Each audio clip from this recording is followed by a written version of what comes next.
चलो यार खोल दो खाना जी। लेक्चर नंबर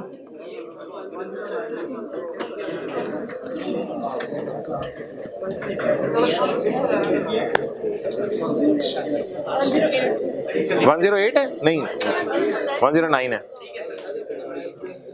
अच्छा भाई, लास्ट क्लास के अंदर एक सवाल शुरू हुआ था जिसमें हमने इन्वेंट्री के बारे में डिस्कशन किए बगैर ख़त्म कर दी थी बात। पेज नंबर बताएं सवाल का। 360 वॉल्यूम 2 में। अब वो 360 पेज के एंड के ऊपर आके पहले ज़रा मैं पढ़ता हूँ।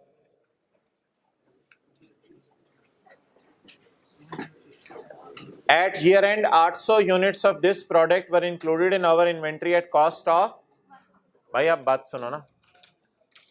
At year end 800 units of this product were included in TL inventory at cost of 150. All of these have same defects. Normal selling price is 200. Figure याद करते रहें। इन्वेंट्री में कितने यूनिट्स पड़े हैं? 800। हर एक कितने का खरीदा हुआ है? 150 का। बट 150 हर एक कितने का खरीदा हुआ है? 150 का खरीदा हुआ है। आम तौर पे 150 वाली चीज हम कितने की बेचते हैं? 200 की। फर्ज कर लो यार ये फ्रिज है, फर्ज कर लो फ्रिज है, 1.5 लाख का फ्रिज खरीदा हुआ है और आमतौर पे कितने का बेचते हैं? 2 लाख का। हमारे पास फ्रिज पड़े कितने हैं? पड़े 800। टीएल ने कमिट कर लिए हैं उसमें से 300 जमाल को देने पे कि जमाल 300 में तुम्हें दूंगा। कितने के? 220 के। आम लोगों को कितने के बेचते हैं? 200 के। लेकिन जमाल को शायद ज्यादा यूनिट्स चाहिए थे, ज्यादा यूनिट्स बाजार से इतनी जल्दी मिलते नहीं। जमाल को हमने कहा तुझे ज्यादा यूनिट्स दे देते हैं, तो ये प्राइस फिर छिक्के लगाएंगे। तो जमाल से एग्री हो गए इसे कितने यूनिट्स देने हैं? 300। कितने के एतबार से? आम लोगों को कितने का बेचते हैं? जमाल को कितने का बेचेंगे? हमने कितने का खरीदा हुआ है? TL has estimated at 80 per unit would be incurred to remove the above defect. क्योंकि इन यूनिट्स के अंदर डिफेक्ट आ चुका है तो फिर 80 जो है वो लगेगा किस सूरत में? अगर इनके डिफेक्ट्स क्या कर दें? रिमूव कर दें। अब जरा मुझे ये बताइएगा, मैं ग्रीन वाली लाइन काट रहा हूं। जो यूनिट्स जमाल को बेचने हैं उनकी NRV क्या है?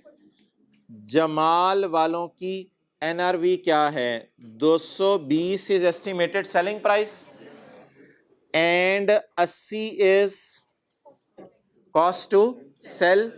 कॉस्ट टू सेल नहीं, इसको ना असल में आप बेहतर है कह दें कॉस्ट टू रिपेयर या cost to remove defect. Cost to sell में एडवर्टाइजमेंट वगैरह चीजें आ जाती हैं। कॉस्ट टू रिमूव डिफेक्ट कितनी जी? 140। जमाल वालों की कॉस्ट, सबकी कॉस्ट 150 है। जमाल वालों की कॉस्ट, जमाल वालों की NRV 140। ये मैंने डायग्राम बनाई हुई थी, अपने पॉज करके नोट कर लीजिएगा। जमाल वालों की कॉस्ट टोटल 45 आ गई। 300 है ना? 300 यूनिट्स है ना 800 में से जो जमाल को देने हैं। और जमाल वालों की NRV 140। तो ये कॉस्ट आ गई जमाल वालों की, ये NRV आ गई। क्या लोअर आ रही है? तो लोअर पे रिकॉर्ड करना है तो फिर कॉस्ट से उतार के NRV पे लाना पड़ेगा। 3000 का NRV लॉस हो गया। 3000 का NRV डन। अब जमाल वाले 300 यूनिट हो गए, पीछे कितने रह गए? 500। यार 500 में ना अगर थोड़ी सी आप इस्तेमाल करें अकल तो 500 में हमारे पास दो ऑप्शंस हैं। ऑप्शन नंबर वन ये है कि नॉर्मल सेलिंग प्राइस 200 है और इनको 80 की रिपेयर करा के बेच सकते हैं। अगर 80 की रिपेयर करा देंगे तो फिर तो नॉर्मल सेलिंग प्राइस पे बिक जाएगा। तो जो दूसरे यूनिट्स हैं उनमें या तो हम कमा सकते हैं 120, लेकिन अगर रिपेयर कराए बगैर as it is current condition में बेच दें तो कमा सकते हैं 120। दो NRVs अगर गिवन हो एक ही डेटे में तो दोनों में से जो डिसीजन में बेहतर है उसे उठाएंगे। बता दें रिपेयर करवा के करेंगे, रिपेयर करवाए बगैर? रिपेयर करवाए बगैर। तो कितने लेना पसंद करेंगे? 130। तो बता दें जी इनकी NRV क्या आ गई? 130। और कॉस्ट कितनी है?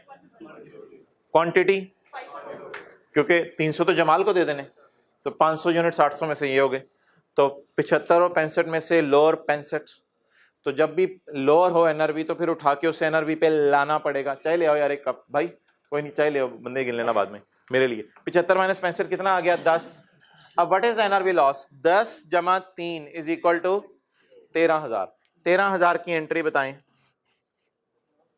13,000 की एंट्री बताएं। Cost of sale debit inventory credit, वो जो हम कल बना रहे थे 3 column, cost of sale debit inventory credit,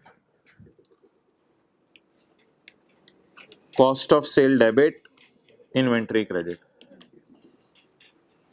13 से डन। तो आज क्या सीखा? अगर कोई चीज हम किसी से कमिट कर लें तो फिर उसकी आम सेलिंग प्राइस ली जाए एनआरवी निकालते हुए, या जो एस्टिमेटेड उससे आनी है। ये एनआरवी IS2 का कॉन्सेप्ट था।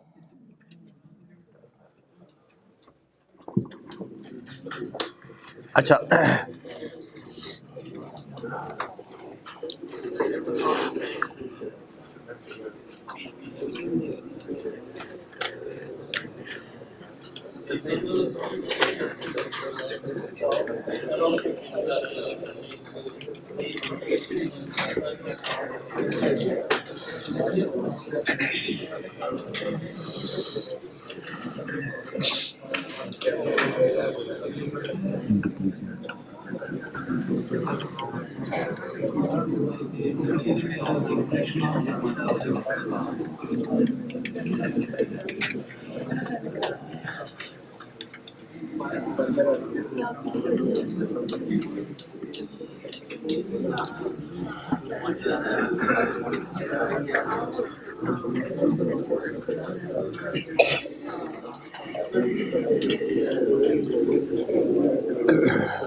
अच्छा भाई, कुछ लोग ये सवाल पूछ रहे हैं कि वो जो लोन वाली एडजस्टमेंट है वो हमें ज़रा बता दें क्या है। भाई लोन वाली एडजस्टमेंट बड़ी आसान सी है, इसको ज़रा एक दफ़ा देख लें। सिग्निफिकेंट फाइनेंसिंग कंपोनेंट में जो हमने किया था स्लाइड नंबर 16 में, कैश रिसीव्ड इन एडवांस। अगर आप राइज वालों को या किसी बंदे को भी 2 साल, आपने किसी से लैपटॉप लेना है, आप उसे अगर 50 दे जाते हैं तो और 2 साल बाद चीज लेने आते हैं, तो अब दुकानदार के जूते पहन के सोचें कि दुकानदार को मिला है 50 का एक तरह का आपसे लोन। आपने अगर एडवांस पे पैसे कर दिया, आपसे लोन मिला, तो जब बैंक से आप 50 का लोन लेते हैं तो 2 साल बाद जाके बैंक को 60 या 70 वापस करते हैं, या 60-70 वाली चीज दे आते हैं। आप बैंक से लोन लें, आप बैंक से लोन लें तो बैंक से लोन लेके बैंक को लोन उतना ही वापस कराते हैं या ज्यादा पैसे 2 साल बाद वापस करके आएंगे। सिमिलरली एक दुकानदार है, दुकानदार को किसी कस्टमर ने एडवांस में पैसे पकड़ा दिए, यार 2 साल बाद मुझे चीज चाहिए होगी, दुकानदार को पैसे पकड़ा दिए एडवांस में। अब दुकानदार के पास जब पैसे आ गए तो दुकानदार उसके लिए लायबल फील करेगा अपने आप को, उधार की लायबिलिटी अपनी किताबों में बुक करेगा। अब दुकानदार जब इस उधार को उतारे 2 साल बाद, तो पूरा उधार उतार दे तो फिर तो प्रिंसिपल ही रहा। लेकिन दुकानदार क्या करता है? दुकानदार कहता है अब मैं तुझे पूरा नहीं उतारूंगा क्योंकि तूने मुझे बैंक की तरह लोन दिया हुआ है, अब मैं तुझे 50 रुपए तेरे से उधार लिया था और तुझे उतारूंगा पैसों की फॉर्म में या महंगी चीजें देके। तो महंगी चीजें, तो बैंक के केस में हम क्या करते हैं? उधार पकड़ते हैं और 2 साल बाद ज्यादा करके पैसे वापस कर देते हैं। और इधर क्या होता है? मैंने बार बार इसको लिखा हुआ है, just like bank loan.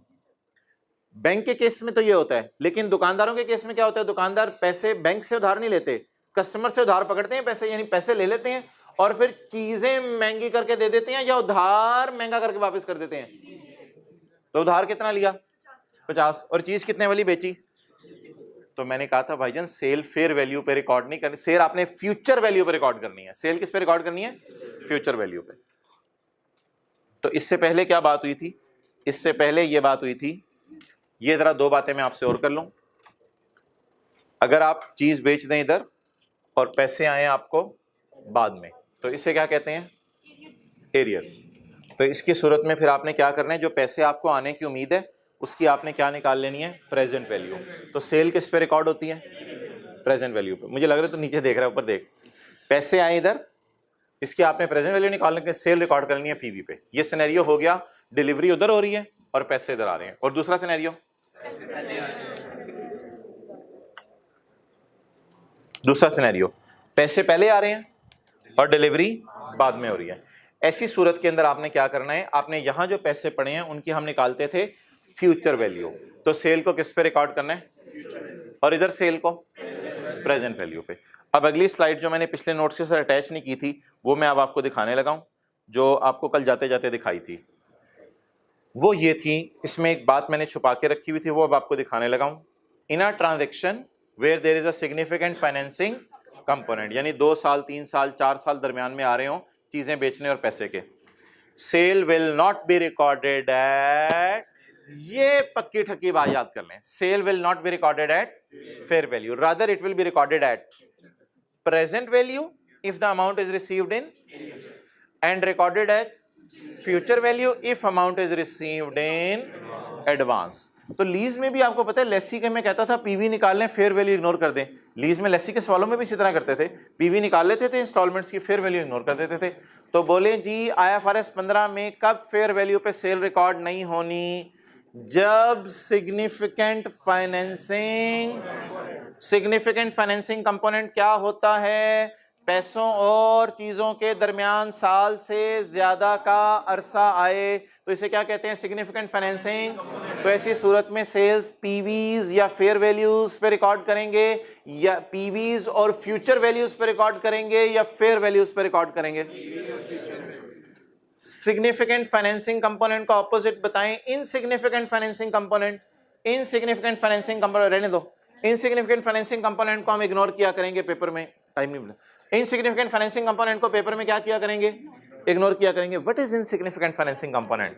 A contract with a customer would not have a significant financing component if the timing period is less than, so in this case you will not calculate present or future value। ऐसी सूरत में आप present या future value नहीं निकालेंगे। Done? अच्छा जी यार, आज की हमारी जो डिस्कशन है डेट इज़ वेरी इंपॉर्टेंट, तो इंशाल्लाह अभी नोट्स भी कॉपी होके आ जाएंगे।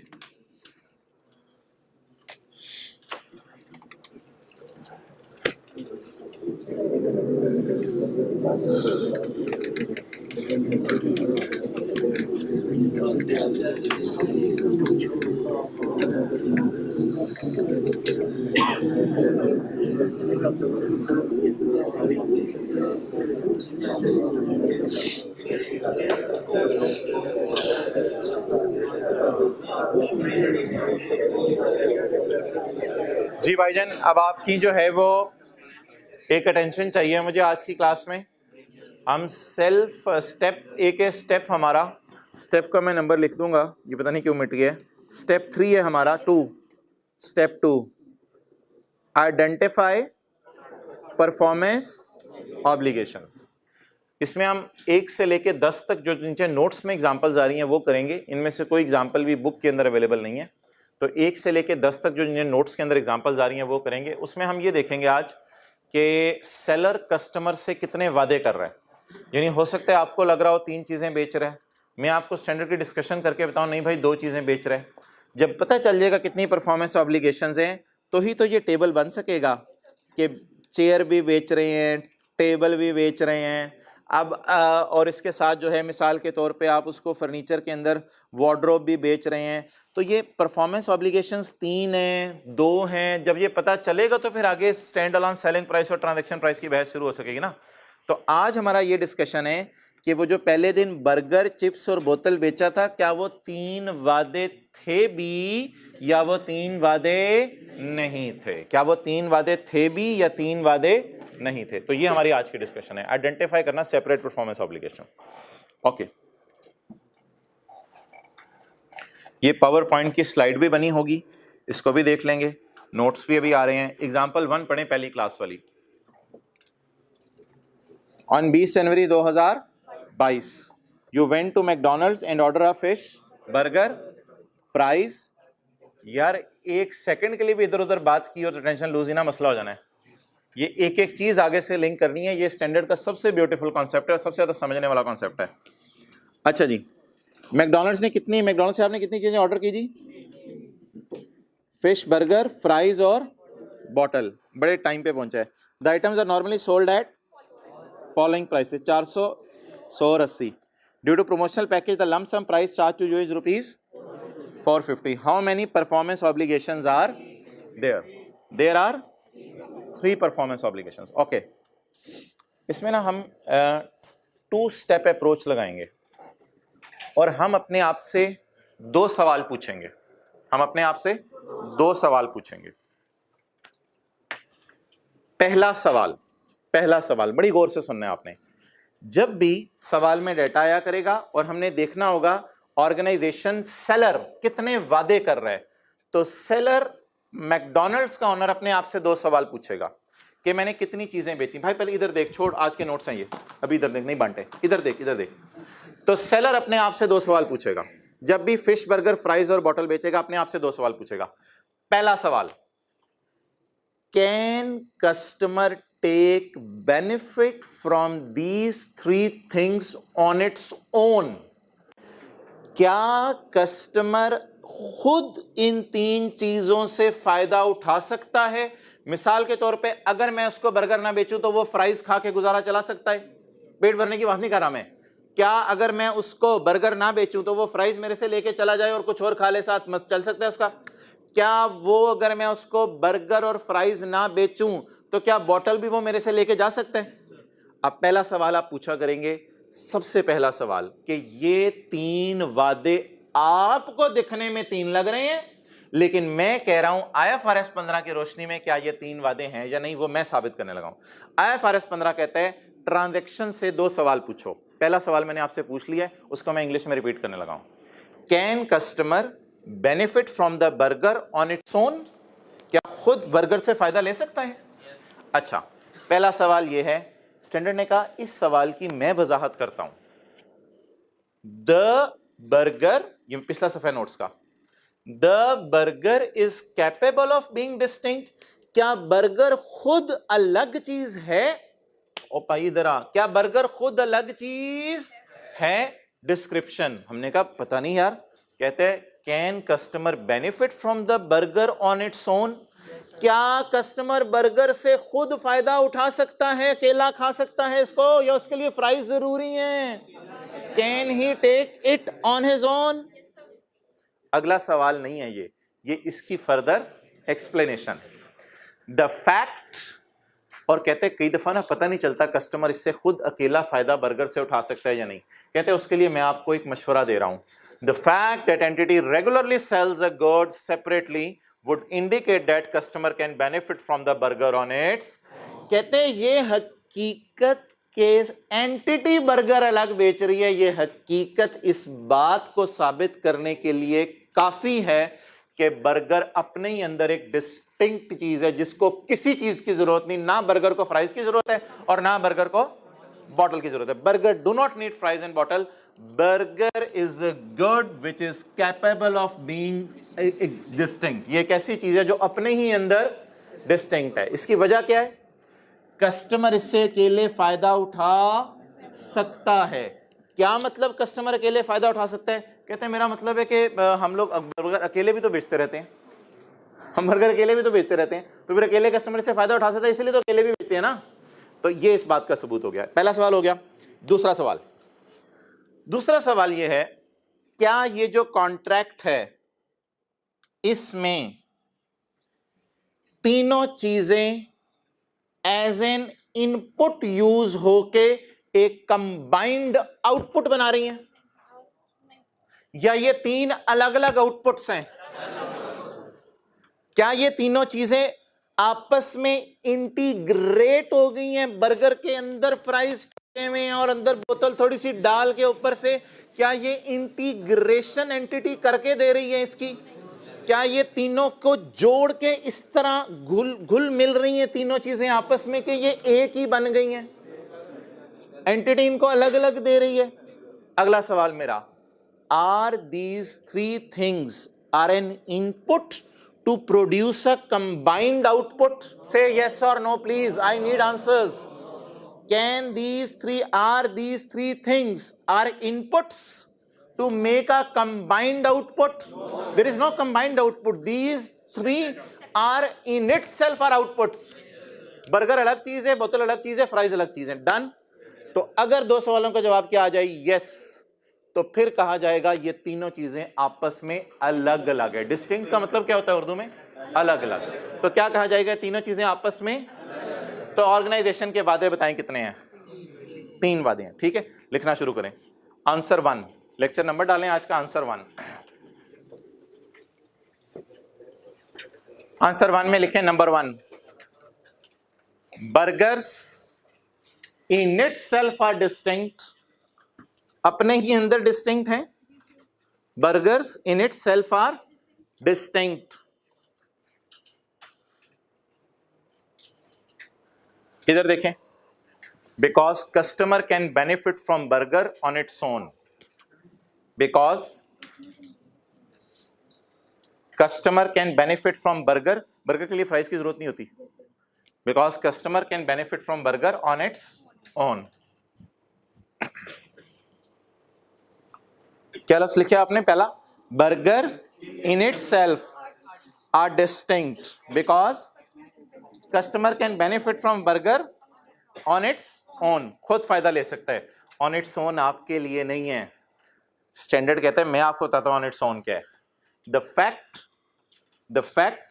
अगला पढ़ नहीं शुरू करना, वही चल रहा है. The fact that entity is selling burger separately. The fact, ओ भाईजान ये बातें लिखनी है, ऐसी नहीं लिखवा रहा. The fact that entity is selling burger separately. The fact, point 1 ही चल रहा है. द फैक्ट, इधर से देखना. The fact that entity is selling burger separately would indicate that customer can benefit from it. Would indicate that customer can benefit from it. The fact that entity is selling burger separately would indicate that customer can benefit from it on its own. क्या खुद ही फायदा उठा सकता है burger से, या fries का वो क्या कहते हैं, मोहताज है? मोहताज नहीं है, डिपेंडेंट नहीं है, फायदा उठाए एज इट इज. ये एक बात हो गई. दूसरी बात लिखें, हेडिंग दें. ये तो हो गया, ये पॉइंट 1 हो गया ना. पॉइंट 1 मैंने आपको ये सारा लिखवाया. मैं रिपीट करता हूं अगर किसी को समझ नहीं आया. बर्गर इन इट सेपरेट चीज है या फ्राइज से जुड़ी हुई चीज है? बर्गर, आप समझ, अंग्रेजी समझ. Burger in itself is a distinct because customer can take the benefit of burger on its own. खुद इसका फायदा ले सकता है बगैर किसी चीज के. ये कैसे पता चलेगा कस्टमर खुद इसका फायदा ले सकता है बगैर किसी चीज के? ऑर्गेनाइजेशन का इस बर्गर को सेपरेटली बेचना इस चीज का कंक्लूसिव एविडेंस है कि बर्गर से कस्टमर अलग फायदा ले सकते हैं. तो ही तो ऑर्गेनाइजेशन इसको अलग बेच रही है ना, वरना तो अलग बेचती ना होती लोगों को बर्गर. पहली बात खत्म हो गई. दूसरी बात ये देखनी होती है ओवरऑल लेवल पे, with in the context of contract. IT वाले को बुला के लाओ. हाँ, दूसरा सवाल क्या देखना होता है? ओवरऑल लेवल पे, with in the context of contract क्या है वो मैं आपसे एक बड़ा इंटरेस्टिंग सवाल पूछने लगा हूं, जो मैंने आपसे थोड़ी देर पहले पूछा है. Are these 3 things are inputs to produce a combined output? अगर आपको एक ही शॉपर के अंदर बर्गर, फ्राइज और बोतल ऊपर से डाल के दे दी जाए, गीला गीला बर्गर हो जाए, आप कहेंगे ये क्या दे दिया यार मुझे. Are these 3 things are inputs to produce a combined output, या ये 3 चीजें अलग अलग आउटपुट अपने अंदर ही हैं? तो इसका मतलब है in the context of contract भी ये क्या है? अलग अलग है. In the context of contract भी ये क्या है? अलग अलग है. दूसरा सवाल क्या होगा? The good is distinct within the context of, ये छोड़े परे. If goods are used as an to create a combined output, जो कि बर्गर में नहीं हो रहा. If goods are used as an input to create a, then goods are not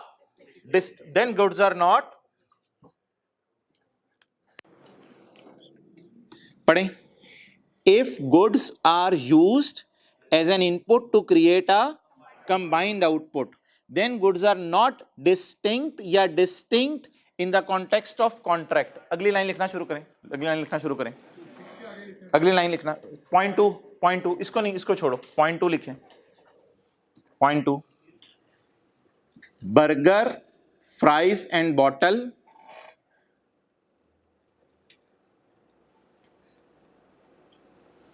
are not used as input to produce a combined output. So इस फिक्रे को छोड़ें अभी, इस फिक्रे को छोड़ो भी। Burger, bottle and fries are, नहीं मैंने अभी डिस्टिंक्ट की बात नहीं की, जो मैंने लिखवाया वो पूछ रहा हूं। Burger, fries and bottles are not used as an input to produce a combined output. Therefore these are, देखते हैं मेरे इशारे की तरफ, therefore these are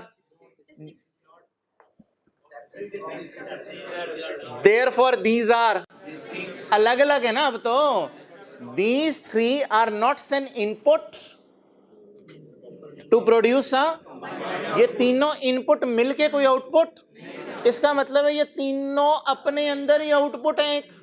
या 3 इनपुट्स इज इक्वल टू एक output, 3 inputs is not equal to एक output, rather these 3 are separate outputs.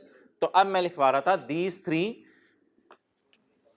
Burger, fries and bottles are not used in input to produce a combined output. Therefore these are 3 distinct goods. Therefore these are 3 distinct goods. Done? अच्छा, अभी वो standard की English ना पढ़ें, अगले 2-3 के बाद मैं स्टैंडर्ड की इंग्लिश भी पढ़ाता हूं। अब इसी तरह की अंग्रेजी आपने एग्जांपल 2 के लिए लिखनी है, लेकिन सोच लें आप। जी एक मिनट, ना सवाल ना पूछो, एग्जांपल 2 के बाद सवाल लूंगा। एग्जांपल 2 से इंशाल्लाह चीज क्लियर हो जाएगी। Coffee, T and company sold a large cup of cappuccino coffee. इन्होंने लार्ज कप किसका बेचा है? कैपेचिनो कॉफी का। तो इन्होंने लार्ज कप किसका बेचा है? कैपेचिनो कॉफी का लार्ज कप इन्होंने बेचा है। अब हमारा सवाल 2 होंगे। हमारे सवाल कितने होंगे जी? 2 सवाल होंगे। हमारा पहला सवाल क्या होगा? इसमें क्या क्या है? कॉफी बीन्स भी ग्राइंड करके डाले होंगे, मिल्क भी होगा, शुगर भी होगी। किसको बेचे? इंजमाम को। अब आप मुझे बताएं, बैठो यार, क्या आप किसी दुकान से कॉफी बीन्स लें, किसी दुकान से मिल्क लें, किसी दुकान से चीनी लें और क्या घर जाके कॉफी बना सकते हैं? या किसी अच्छे कॉफी बनाने वाले को दे के कॉफी बनवा सकते हैं? क्या कॉफी बीन्स, मिल्क और शुगर सेपरेटली बाजार में बेचे जाते हैं? यस और नो बताइएगा। सेपरेटली बाजार में बेचे जाते हैं। पहला टेस्ट लगाने लगाऊं, दूसरा नहीं, पहला टेस्ट लगाने लगाऊं। पहले टेस्ट के अंदर 2-3 बातें करने लगाऊं। Can customer benefit from milk on its own? Can customer benefit from coffee beans on its own? अगर बाजार से किसी और से खरीद ले, इनसे ना खरीदे, बेनिफिट ले लेगा उनसे। Can customer take benefit from sugar on its own? घर में ग्राइंडर पड़ा हो, घर में ग्राइंडर में लाके वो डाल दे। Can customer benefit from these thing on its own? लेकिन इसमें एक और लफ्ज मैंने लिखवाया था, एंड इसमें इंडिकेशन क्या होती है इस बात की? The entity is separately selling the thing. The entity और अदर एंटिटीज भी हो सकता है। हमारी ऑर्गेनाइजेशन, ये लोग बेच रहे हो चीजें अलग अलग, या कोई और पाकिस्तान में दूध बेच रहा हो अलग अलग। तो इसका मतलब है कि ये चीजें अपने अंदर अलग अलग हैं।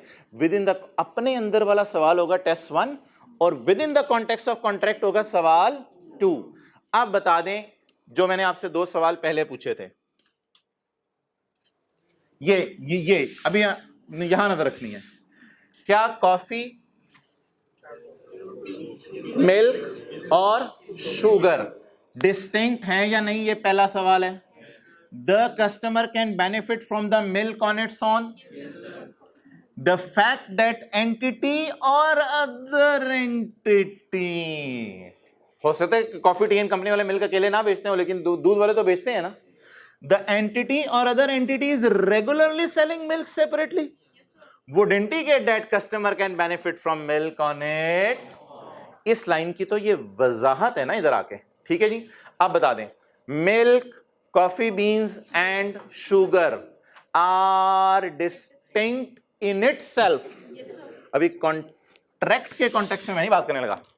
Are distinct because customer can benefit from milk on its own. The fact that people are selling milk in Pakistan is enough to prove this, that it is a distinct good. Done. तो within itself milk, coffee और चीनी क्या है? Distinct. अगला सवाल मेरा, क्या जब मैंने कॉफी का कप खरीदा सेलर ने 3 इनपुट्स यूज करके कंबाइंड आउटपुट दे दिया? या 3 आउटपुट्स दी मुझे? 3 इनपुट्स यूज करके उसने क्या दे दिया? कंबाइंड. अब दूसरा स्टेप समझ आया? अभी तो 10 एग्जांपल्स हैं, अभी चीजें क्लियर होती रहेंगी एक एक करके ना. माइंड के अंदर अभी कोई सवाल ना लाएं, चीजें एक एक करके खुद ही क्लियर होती रहेंगी. Are these 3 are inputs to produce a combined output? So these are not distinct. अब ये अलग अलग नहीं रही. Within the context of there is a single performance obligation. ये ऑर्गेनाइजेशन 3 रेवेन्यूज बुक नहीं करेगी. मिल्क का रेवेन्यू अलग, कॉफी का रेवेन्यू अलग, और जो है वो चीनी का, कॉफी बीन्स का रेवेन्यू अलग, चीनी का. ये तीनों ये जब अपना टेबल बनाएगी तो टेबल ही नहीं बनाएगी, ये सिर्फ लिखेगी मिल्क और आगे sale price. No need of allocation because we are only selling the. और अंदर की बात देखें, ये एक ही गुड बेच रही है. क्या? कॉफी. ये तो एक गुड बेच रही है ना, and that good is called as coffee. Done. तो पहला सवाल और दूसरा सवाल, can customer benefit from the milk on its own? The fact that entity or other sellers are selling the milk in Pakistan, ये बात इस चीज का एविडेंस है कि मिल्क अपने अंदर एक अलग चीज है.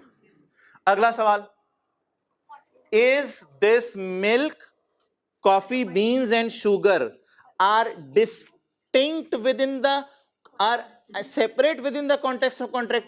इसके लिए एक सवाल, are these 3 inputs to produce a combined output or are these 3 are separate outputs? These are 3 inputs to produce a. इसका सबसे बेहतरीन जवाब आपको बताऊं, एंटिटी आपको इंटीग्रेशन करके दे रही है. क्या? एंटिटी इनपुट्स मिला रही है. चलो भाई दूध डालो, चलो भाई कॉफी डालो, कॉफी बीन्स डालो, चलो भाई चीनी डालो. इंटीग्रेशन आप एंटिटी से करवा रहे हैं. तो इसका मतलब है आप तो ये आउटपुट बन गई है इनपुट्स. आपके सामने क्या आया? बर्गर, बोतल और फ्राइज, या आपके सामने सिर्फ कॉफी? सिर्फ कॉफी है. डन. तो अब बता दें यार, 1 मिनट है टाइम एकदम. अच्छा, आप बता दें क्या लिखा हुआ है सोल्यूशन में, जरा समझ आ रहा है? 2 coffee beans, milk, sugar are on its own, पहला test. but these are not, these are used as an input to produce a entity is providing, so there is only, that is a cup of coffee. अगली example आने खुद.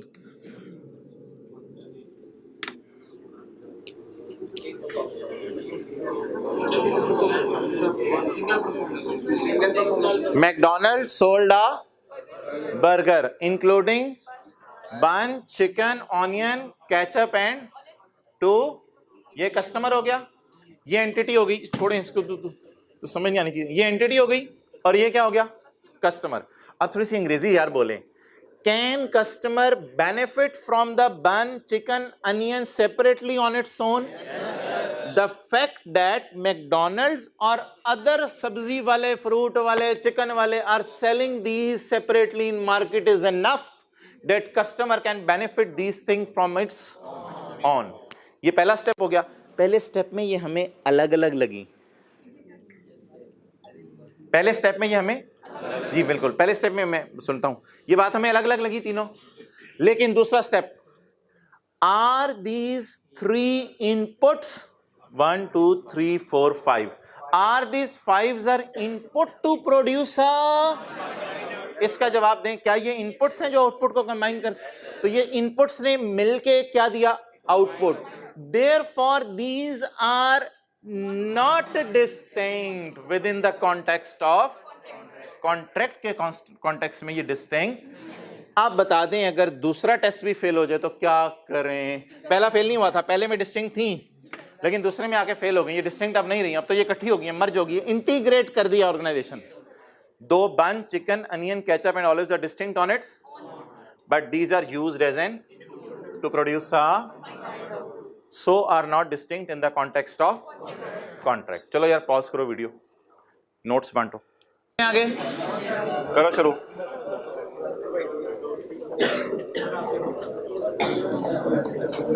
तैयार हैं अगली मिसाल के लिए?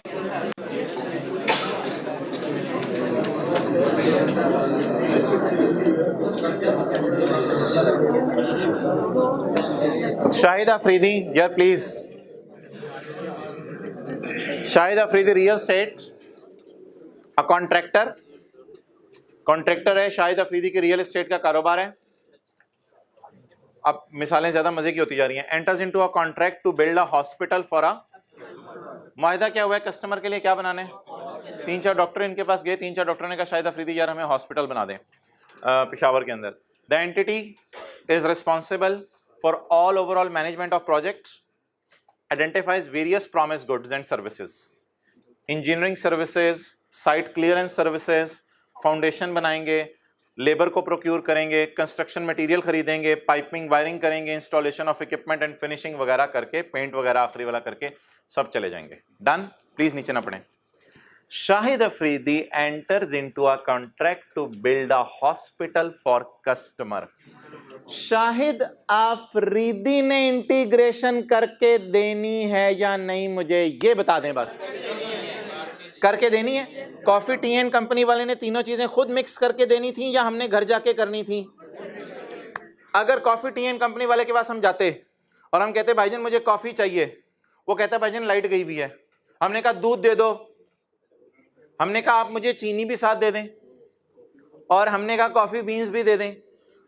ऐसी सूरत में मुझे बताएं कि अगर ये सिनेरियो होता तो फिर ऐसी सूरत में क्या चीनी दूध इन इट सेल्फ तो डिस्टिंक्ट है ना, बाजार में सेपरेट बिकती हैं, लेकिन अब ये चीनी दूध और coffee beans within the context of contract भी डिस्टिंक्ट होती. क्यों क्यों क्यों? Because these are not used as an input by entity.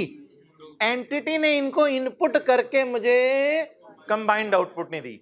तो अगर बाजार में जाके मैं उस कॉफी वाले को ये कह दूं लाइट गई हुई है मुझे तीनों चीजें बेच दे अलग अलग, तो क्या उस एंटिटी ने 3 इनपुट्स मिला के कंबाइंड आउटपुट बना के दिए या मुझे 3 सेपरेट आउटपुट्स दिए हैं? फिर उसके लिए कितनी परफॉर्मेंस ऑब्लिगेशंस होती? 3 होती. डन. अच्छा इधर बताएं, शाहिद अफरीदी ने कंस्ट्रक्शन करके देनी है या शाहिद अफरीदी ने सिर्फ ये चीजें देनी है, चीजें बेच के फारिग हो जाने, कंस्ट्रक्शन वालों खुद ही करेंगे? कंस्ट्रक्शन करके देनी है शाहिद अफरीदी ने. तो ये तो वो बर्गर वाली मिसाल ही होगी. अब बर्गर के अंदर टमाटर भी हैं, बर्गर के अंदर बन भी है, बर्गर के अंदर वो भी है, और उसको इकट्ठा करके भी मैकडॉनल्ड्स ने दे दिया, तो फिर तो ये तीनों इनपुट्स एक कंबाइंड आउटपुट पैदा करने में कामयाब हो गए. आप बता दें क्या ये सारे सेपरेट आउटपुट्स हैं या पहली लाइन में लिखा हुआ है Shahid Afridi enters to build a hospital, who will give integration service? Shahid Afridi. अच्छा अब ना जरा अल्फाज आपको याद होने लग जाएंगे. पहला स्टेप, दूसरा स्टेप. पहले स्टेप की इंग्लिश में बोलता हूं. Can customer benefit from site clearance, अगर फाउंडेशन बना के चले जाए मिसाल के तौर पे, और हम शाहिद अफरीदी को कहें भाई तेरे से कॉन्ट्रैक्ट कैंसिल करते हैं, तो बाकी काम किसी और से करा लेंगे, क्योंकि बाकी लोग भी स्टाफ प्रोक्योर करके दे देंगे, बाकी लोग भी कंस्ट्रक्शन करके दे देंगे, सब करके दे देंगे, कोई मसला नहीं है। तो can we take the benefit from all these good on its own? क्या खुद इनसे फायदा उठा सकते हैं? अगर बीच में एक शाहिद अफरीदी भाग जाए तो खुद इनसे फायदा उठा सकते हैं, चीजों से उठा सकते हैं? तो पहले सवाल के मुताबिक ये डिस्टिंक्ट नहीं है, सेपरेट सेपरेट है। अब पहला सवाल पूछने के बाद दूसरा कौन सा सवाल पूछना है? Within the contract, context of contract. उसमें पता है हमने क्या लफ्ज पढ़ा था? उसमें पढ़ा था क्या ये सारे इनपुट्स हैं जो कि कंबाइंड आउटपुट बना रहे हैं, या ये सारे अलग अलग आउटपुट हैं जो शाहिद अफरीदी हमें दे रहे हैं? ये सारे इनपुट्स हैं जो क्या बना के दे रहे हैं? The promised goods and services are capable of being distinct because a customer can benefit from good services either on their own or together with readily available sources. बाजार से बंदे पकड़ ले कोई। This is evidenced by the fact that entity or competitors of entity regularly sells many of these goods separately in बाजार। ये पहली वाला पैरा हो गया। और दूसरा वाला para, however promises to transfer the goods and services are not separately in the context of क्यों? This is evidenced by the fact that entity is providing a significant service of integration। शायद अफरीदी से करा रहे हैं, ये चीजें खरीद के लेके जा रहे हैं और खुद कर रहे हैं, इंटीग्रेशन उससे करवा रहे हैं। Therefore these things are an input to produce a for which customer has contracted। Conclusion, ये एंटिटी सिर्फ एक रेवेन्यू बुक करेगा, revenue from sale of hospital. Shahid Afridi की किताबों में IFRS 15 में सिंगल परफॉर्मेंस ऑब्लिगेशन होगी, ये रेवेन्यू को तोड़ेगा नहीं किसी चीज के अंदर, ये एक ही रेवेन्यू बुक करेगा। The entity accounts for all of the goods and service in the contract as a that is delivery of hospital.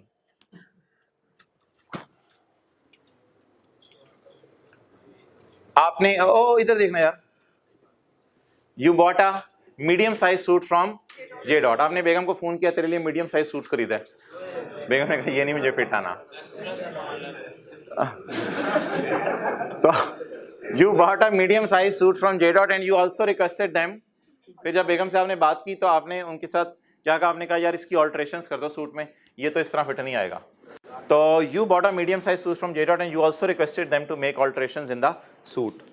अच्छा, एक छोटा सा कॉन्सेप्ट और है, एक तो है ना inputs create a combined output, एक लाइन और आप डालने लगाऊं, input to modify an output, input to modify an output.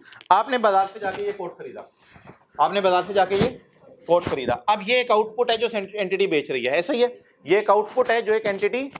अब मैंने उनको कहा भाईजान ये इसके बाजू बहुत लंबे हैं, मुझे इनकी क्या करके दे दें? ऑल्ट्रेशन करके दे दें। उन्होंने कहा भाई कोट की आपको ऑल्ट्रेशन कर देते हैं, ये हमारी तरफ से सर्विस ले लें। वैसे और लोग भी करते हैं, अगर आपने कराने बाहर से करा लें, बाहर वाले भी इंटीग्रेट ये करके दे रहे हैं काम, अगर आपने जाने तो ले जाएं, वो टेलर बैठे हुए बाजार में, वो आपको करके दे देंगे।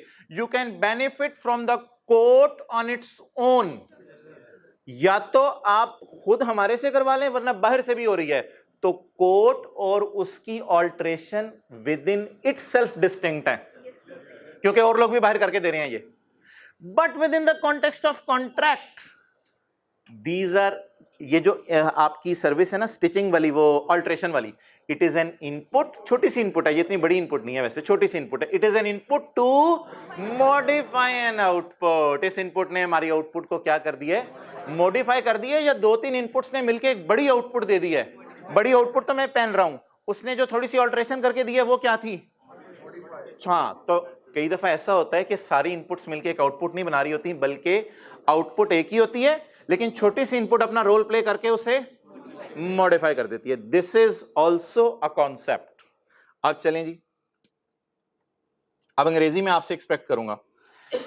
You bought a medium size suit from J Dot and you also requested them to make alterations in the suit.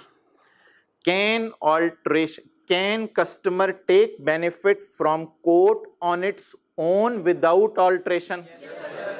Because other entities are also doing alteration. Yes. पहली बात होगी, so the quote and the दूसरा कौन सा था? Alteration are distinct in itself, अपने अंदर distinct है। but within the context of contract, is alteration is an input to modify an output? Yes sir. So एक और नया कॉन्सेप्ट हमने पढ़ा, तो यहां कॉन्सेप्ट लिखें, inputs are modifying outputs. Online वाले एग्जांपल 5 का लफ्ज लिख के अपने रजिस्टर पे लिख लें, आप लोग इन्हीं पे लिख लें। Input is modifying an output. ये नहीं, ये दूसरे पॉइंट में ना देखो, 2 पॉइंट्स हैं हमारे। पहला पॉइंट क्या है, खुद डिस्टिंक्ट है या नहीं। दूसरा पॉइंट क्या है, within the context of contract distinct है। Within the context of contract distinct है या नहीं, इसमें आगे 2 मिसालें हैं। कभी कभी कुछ ऑर्गेनाइजेशंस 3-4 इनपुट मिला के एक बड़ा आउटपुट दे देती हैं, और कुछ ऑर्गेनाइजेशंस आउटपुट तो यही रखती हैं लेकिन छोटा मोटा साथ इनपुट मिला देती हैं।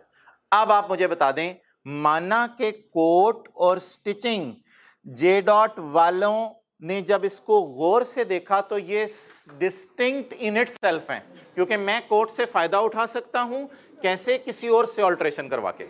तो विद इन इट सेल्फ ये डिस्टिंक्ट है, but within the context of contract it is an input, alteration is an input to make output better. Therefore अब ये डिस्टिंक्ट नहीं रहे। ये तकरीबन उसी तरह का सिनेरियो है कि सारे इनपुट्स मिला के मुझे क्या दे रहे हैं, combined output.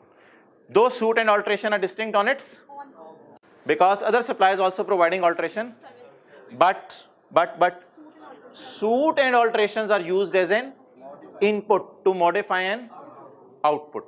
So these are not distinct. अब ये फिर distinct नहीं रहे, अब ये अलग नहीं रहे। अकेले तो अलग अलग थे, लेकिन जब कॉन्ट्रैक्ट की नजर से देखा, बड़ी नजर से देखा, तो फिर ये अलग अलग नहीं रहे। अब मुझे एक ही चीज मिली है, मैं क्या कहूंगा घर वालों को, मैं कहूंगा मैं कोट लेके आया हूं, मैं कॉफी लेके आया हूं। मैं तो घर वालों को यही आके कहूँ ना, मैं कोट लेके आया हूँ, मैं कॉफी लेके आया हूँ, मैं बर्गर लेके आया हूँ, मेरे लिए तो एक ही चीज खरीदी है मैंने, तो उसने ऑल्ट्रेशन कर। So only that is delivery of suit. तैयार है? रैड बिल्डिंग है signed a contract to construct, मजा आने लग गया जसका। रैड बिल्डिंग है signed a contract to construct a additional bathroom for a customer. Red Limited Shahid Afridi की तरह कोई कंस्ट्रक्शन कंपनी है, किसने कॉन्ट्रैक्ट किया है किसी कस्टमर से। मिसाल के तौर पे इसने कॉन्ट्रैक्ट कर लिया है इंजमामुल हक से। इंजमामुल हक भाईजान, आपके घर में एडिशनल बाथरूम होने चाहिए सर्वेंट क्वार्टर में। इंजमामुल हक ने कहा हाँ सर्वेंट क्वार्टर में ना एडिशनल बाथरूम मैंने बनाना है, वो मुझे चाहिए। तो कोई घर वाला बंदा है, इंजमाम इसके पास घर है, इंजमाम गया किसी से बाथरूम बनवाने के लिए।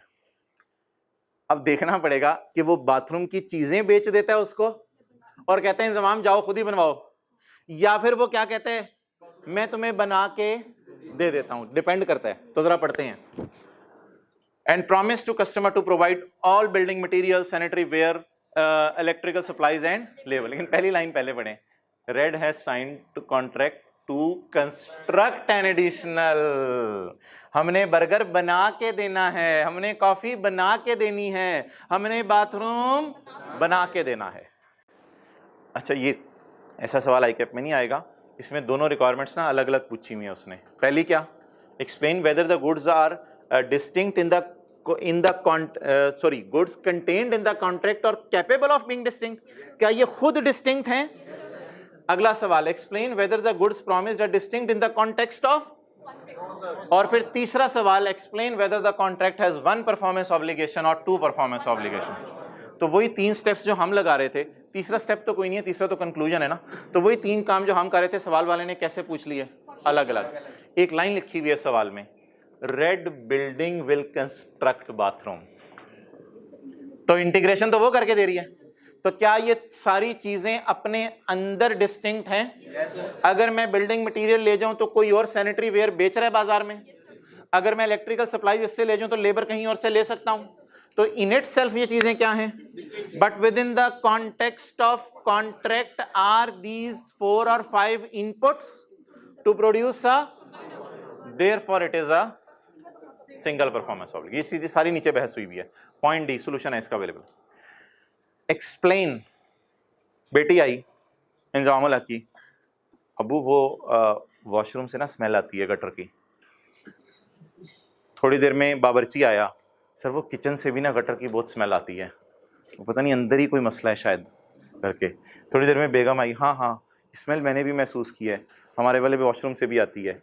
तो ये सारे कमरों में, अच्छा, explain whether the goods and services contained in the contract would be considered distinct if the contract also, एक और डील होने लगी अब हमारी उससे, if the contract also includes a promise to repair the existing gutters। ये उस bathroom की बात, यार क्या निदाम नहीं रहते दुनिया, ये सारी चीजें साथ चलती हैं, अब दुनिया के साथ साथ हैं जिंदगी की चीजें। तो मिसाल चेंज कर दूं, also includes a promise to repair the existing gutters of the customers। क्या ये उस गटर की बात हो रही है जो नया बाथरूम बनना है, या ये पूरे घर के गटरिंग सिस्टम की बात हो रही है? ये सब गंदा हुआ पड़ा है, ये पूरे घर के गटरिंग सिस्टम की बात हो रही है। आप बताएं, ये सेपरेट पीओ है क्या? अगर वो बंदा ये ना करके दे गटर वाला काम, तो क्या हम ये गटर वाला काम किसी और से करवा सकते हैं? Can customer obtain this service from other suppliers? ये चीज इस बात के लिए काफी है कि ये दोनों डिस्टिंक्ट है। अगली बात, जब वो बनाएगा बाथरूम, सर्वेंट क्वार्टर के लिए मैंने ज्यूम किया था, जब वो बनाएगा बाथरूम और अब गटर भी सारे सेट करके देगा, कहीं स्मेल नहीं आएगी, तो he has combined two inputs to produce a combined output. No no, not at all, these both are not inputs, these are just like selling burger and selling fries. ये तो burger और fries बेचे जा रहे हैं, these are burger.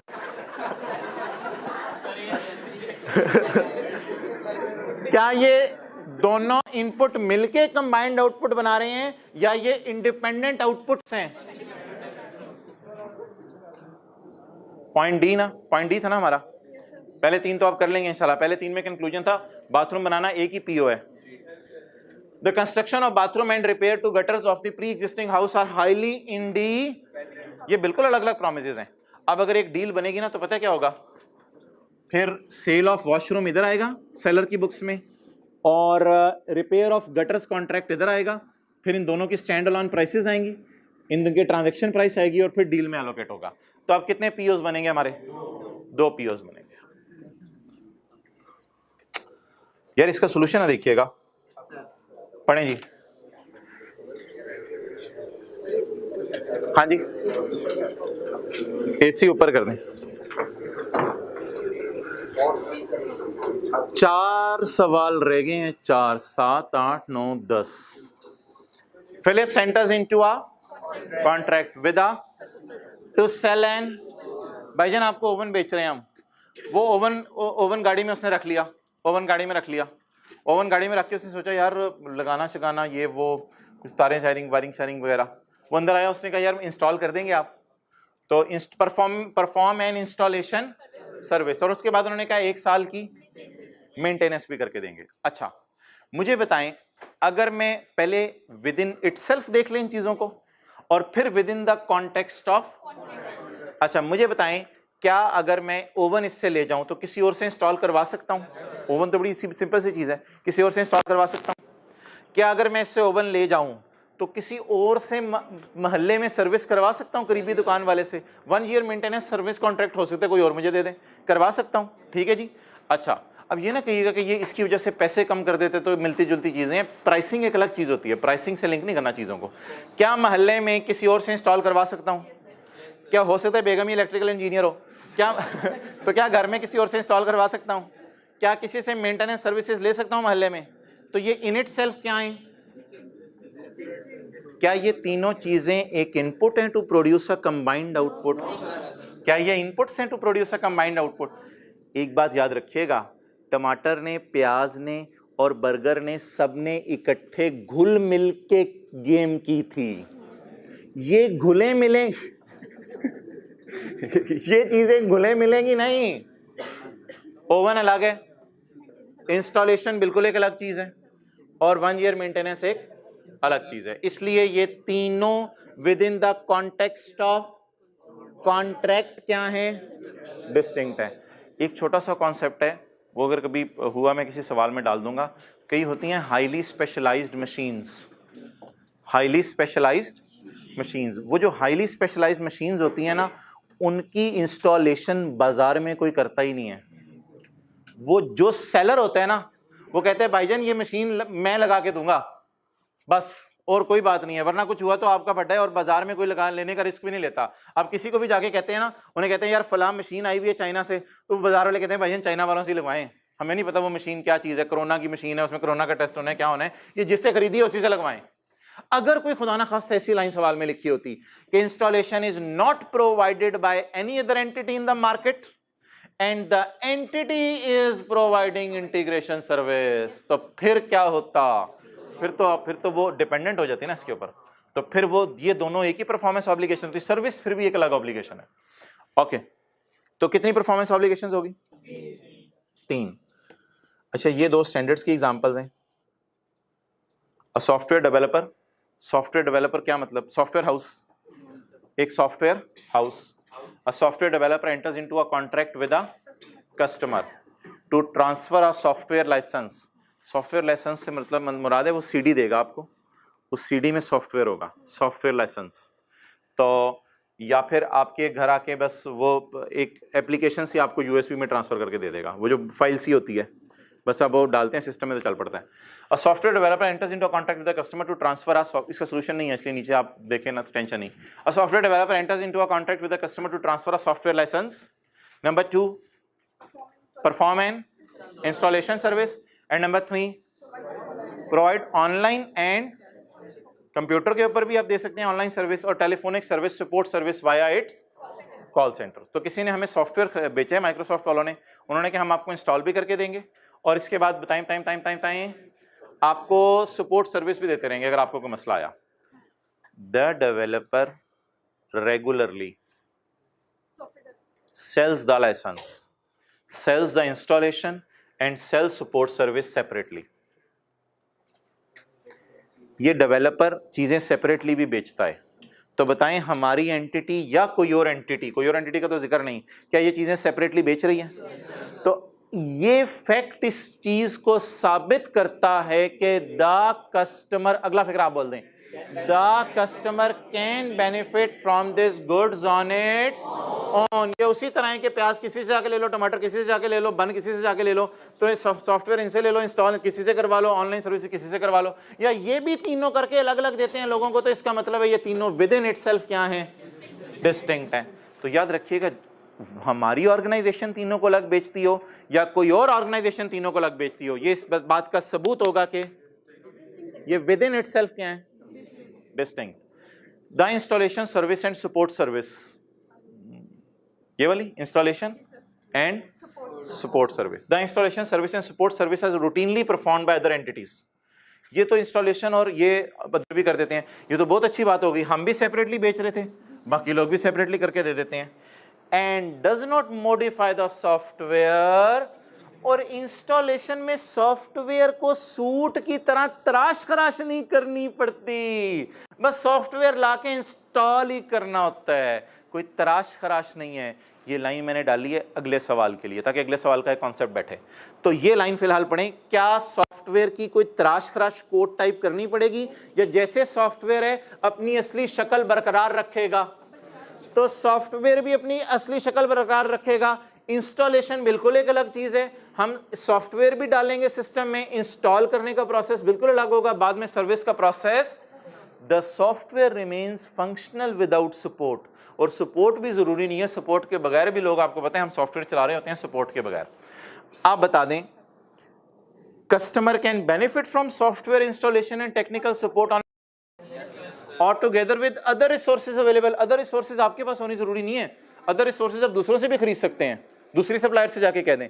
Therefore these are 3 are distinct items. लेकिन अब दूसरा टेस्ट किया, within the context of, क्या ये तीनों चीजें इनपुट होके कोई कंबाइंड आउटपुट दे रही हैं, या ये तीनों अलग अलग इनपुट हैं? सॉफ्टवेयर एक अलग आउटपुट है, क्या ये तीनों चीजें मिलके एक कंबाइंड आउटपुट दे रही हैं, या ये अलग अलग आउटपुट हैं? एक बात याद रखिएगा, वो जब बर्गर था ना, तो सारी चीजें आपस में ऐसे घुल मिल गई थी कि जुदा नहीं हो सकती थी। जुदा हो जाती तो टमाटर का क्या करते, वो तो कोई खाता नहीं उसको, वो जुदा हो जाती तो बड़ी अजीब सी चीज होती। तो क्या ये तीनों चीजें आपस में ऐसे घुल मिल गई हैं कि अलग नहीं हो सकती, या ये तीनों चीजें इंटीग्रेट नहीं हुई आपस में? बिल्कुल इंटीग्रेट नहीं है। सॉफ्टवेयर की ऐप अलग है, इंस्टॉलेशन किसी से मर्जी से करवा लें, और तीसरी काम सर्विसेज भी जिस। तो ये स्टैंडर्ड की एक बहुत बड़ी एग्जांपल है जो स्टैंडर्ड वाले ने दी है। इसमें कितनी परफॉर्मेंस ऑब्लिगेशंस हैं? 3। वो असल में तो नहीं, कॉपी पेस्ट हो गया, 4 5 6 1 2 3 होना चाहिए था। सॉफ्टवेयर लाइसेंस, इंस्टॉलेशन, सर्विस, और अगला सवाल आपका कॉन्सेप्ट क्लियर करेगा। Promise goods and services are same as in previous example. सब कुछ सेम है जैसे प्रीवियस एग्जांपल में, except the contract specifies that as part of the installation service, installation के दौरान सॉफ्टवेयर विल बी अच्छा खासा कस्टमाइज्ड, टेलर मेड जिसे कहते हैं। जैसे इसको मैंने ऑल्ट्रेशन करवाई थी, द सॉफ्टवेयर में तराश खराश की जाएगी बाय एडिंग हमने सॉफ्टवेयर तो ले लिया, लेकिन हमने कहा हमारी ऑर्गेनाइजेशन के अंदर तो ये काम भी होते हैं। सॉफ्टवेयर वाले ने कहा ये तो इस सॉफ्टवेयर हैंडल नहीं करेगा। हमने कहा फिर इसको ऑल्टर करके दो, हमारे साइज के मुताबिक ऑल्टर करके दो। अब उसने इसको क्या करके देना है? This will enable the software, ये ऑल्ट्रेशन इस काबिल कर देगी कि आप इस कोड को मैं पहन सकूं। This will enable the software to interface with existing software applications used by customer. अब जो मेरे मोबाइल, ये मेरे लैपटॉप के अंदर पावर पॉइंट है, वन नोट है, अब ये सारे आपस में इंटीग्रेटेड रहेंगे। अल्लाह के शुक्र है इनकी में कोई मसला नहीं आएगा। इस ऑल्ट्रेशन का मुझे ये फायदा होगा। कस्टमाइज्ड इंस्टॉलेशन, कस्टमाइज्ड इंस्टॉलेशन है या नॉर्मल इंस्टॉलेशन? अपनी जरूरत के मुताबिक। Customised installation could be provided by any other knowledgeable software company. ये सर्विस किसी और एंटिटी से भी ले सकते हैं। कस्टमाइज्ड इंस्टॉलेशन अगर हमारे से आपने नहीं लेनी तो ना लें, किसी और से हम आपको सॉफ्टवेयर दे देते हैं, आप किसी और से कस्टमाइज करा लें। ओ भाईजान ये दूसरे पॉइंट के लिए नहीं लिखा हुआ, ये पहले पॉइंट के लिए लिखा हुआ है। आप मुझे बताएं, कैन कस्टमर, ये लाइन पढ़ के, can customer take benefit of software on its own with available resources? Available resources जरूरी नहीं उसके पास हो सकते हैं उससे किसी के पास चल के जाना पड़े मॉडिफाई करवाने के लिए। तो आपके पास दर्जी है नहीं, लेकिन कोट लेने के बाद आपको चल के जाना पड़ेगा दर्जी के पास। तो कैन, अगर मैं अपने साइज का कोट ना लूं, can I still take benefit from available resources available in market? तो can this customer take the benefit of this software किसी और से ऑल्टर करवा के?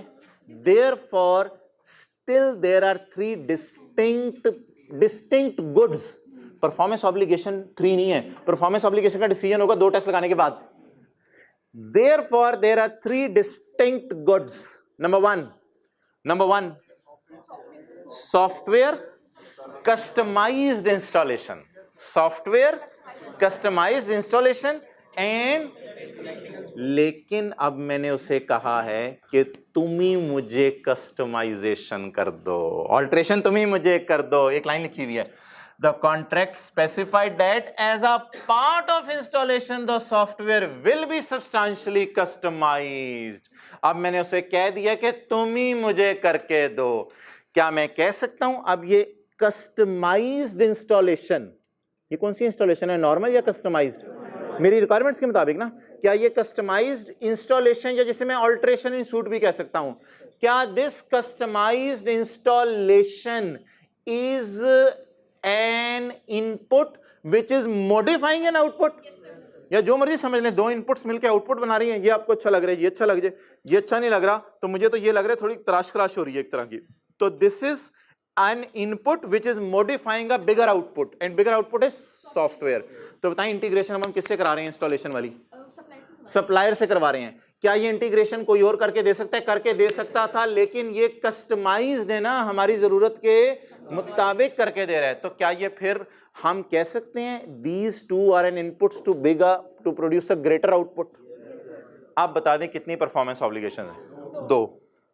नंबर 1 सॉफ्टवेयर कस्टमाइजेशन अच्छा लफ्ज़ नहीं है, आगे ब्रैकेट में पढ़ें, it comprise licence of software and customised installed service. अब 2 चीजें मर्ज हो जाएंगी। नंबर 1 सॉफ्टवेयर कोट और कोट की ऑल्ट्रेशन, कोट और कोट की ऑल्ट्रेशन एक ही चीज होगी। और मैं जे डॉट वाले से कहूंगा कि भाईजान इसका साफ कैसे किया करेंगे, वो कहेंगे भाईजान 1 साल का सर्विस कॉन्ट्रैक्ट पकड़ लें, 1 साल का सर्विस कॉन्ट्रैक्ट है, हमारे पास ले, हम आपको साफ कर दिया करेंगे। तो 1 साल बाद ले आया करें, तो ये सर्विस तो बिल्कुल अलग चीज है ना। फिर उसी तरह सर्विस अलग चीज है। अब मैं उनसे जाके कहूँ कि भाईजान इसकी सफाई कैसे किया करेंगे, वो कहेंगे यार इसकी सफाई तो हम आपको कर दिया करेंगे, आप टेंशन ना लें, आपने वॉशिंग मशीन में जाके डाल देना, तो आप टेंशन ना लें, आप हमारे पास ले आया करें। तो ये तो अलग कॉन्ट्रैक्ट होगी, ये तो अब सेपरेट परफॉर्मेंस ऑब्लिगेशन होगी ना। ओके यार ये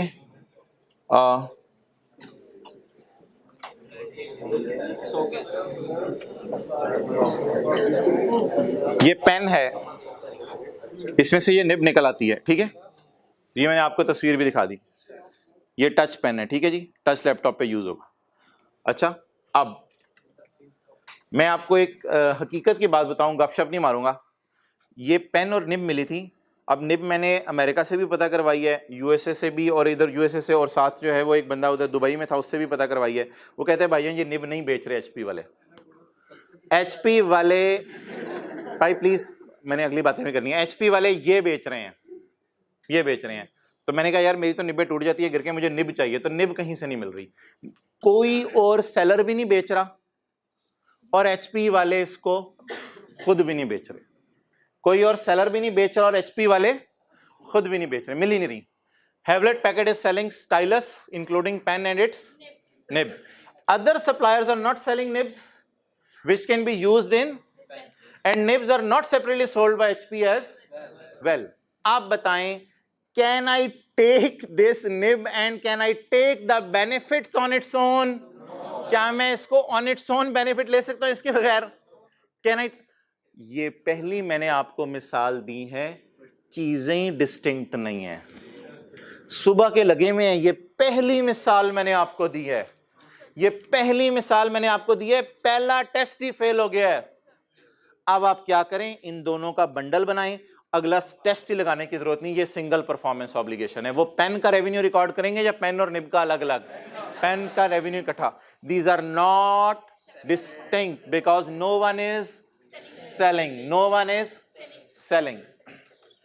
एक मिसाल मैंने आपके लिए बनाई हुई है, वो मैं बना के नहीं लाया, ये स्काई इलेक्ट्रिक का एक प्रोजेक्ट है, उस प्रोजेक्ट के अंदर जो है वो आपको एक सॉफ्टवेयर लगा हुआ नजर आ रहा है अंदर, और ये हार्डवेयर है सोलर पैनल के लिए। तो ये जो सॉफ्टवेयर है ना स्काई इलेक्ट्रिक वाला, और ये जो मशीन है ये हार्डवेयर है। ये मशीन की एक तस्वीर शायद मैंने अंदर से भी ली हुई है, मशीन की तस्वीर, ये हाँ ये वही वाला सॉफ्टवेयर हमें नजर आ रहा है, और ये मशीन है अंदर से। अब ये जो चीज है ना, अब वो अगर कस्टमर को कहें भाईजान हार्डवेयर, ये असल में सीपीयू समझ लें, सोलर पैनल्स तो ऊपर लगे होंगे ना छत पे, ये सीपीयू समझ लें, ये सीपीयू है, और ये शो कर रहा है कितनी बिजली वापडा प्रोड्यूस कर रहा है, कितनी बिजली आपका सोलर प्रोड्यूस कर रहा है, ये सॉफ्टवेयर आपको शो कर रहा है। अब मुझे ये बताएं कि ये जो हार्डवेयर है और ये जो सॉफ्टवेयर है, इसके बारे में थोड़ी सी इंफॉर्मेशन मैं आपको देता हूं, फिर आपने मुझे बताना है कि कस्टमर को इन्होंने सॉफ्टवेयर हार्डवेयर दो अलग चीजें बेची हैं या एक चीज बेची है। इंफॉर्मेशन ये है कि ये सॉफ्टवेयर जो है वो इसी हार्डवेयर पे चलता है, ये इनका अपना सॉफ्टवेयर है, ये इसी हार्डवेयर पे चलता है। निब वाली मिसाल दे रहा हूं, निब जैसी, ये इसी हार्डवेयर पे चलता है। और कोई सप्लायर अगर आप इनका हार्डवेयर लेके भी आ जाए ना, वैसे तो ये हार्डवेयर अलग बेचते नहीं है, इनके पास जहां जाएंगे ये हार्डवेयर अलग बेचते नहीं है, खुदा ना खास साहब हार्डवेयर अलग लेके भी आ जाए ना, तो ना इन्होंने आपको सॉफ्टवेयर बेचना है ना किसी और ने आपको ये वाला सॉफ्टवेयर बेचना है। तो क्या ये सेपरेटली बाजार में अवेलेबल है? इफ खुदा ना खास्ता मशीन मुझे मिल जाए, वैसे तो मशीन भी नहीं मिलनी मुझे अलग से, अगर मुझे मशीन मिल जाए, can I take the benefit of this machine on its own? मैं ऑन इट्स ओन नहीं लेता, because entity is not selling the machine. क्योंकि ये आपको इमटेरियल सी एग्जांपल लग रही थी, सर ये क्या मिसालें दे रही हैं छोटी छोटी, ये एक अच्छी एग्जांपल है। तो इस सूरत में मुझे बताएं क्या करेंगे? ये दोनों चीजों का बेचना, एक ही गुड बेच रहे हैं मुझे या दो अलग अलग चीजें? एक ही गुड। क्या ये चीजें डिस्टिंक्ट इन इटसेल्फ हैं? डिस्टिंक्ट इन, ये दोनों इनडिस्टिंक्ट हैं, ये दोनों, और ये दोनों भी इनडिस्टिंक्ट हैं। ये दोनों भी क्या हैं? इनडिस्टिंक्ट है। क्लियर? अच्छा यार, एक स्लाइड है which I am going to show you not soon, it's here for you people. किथे है?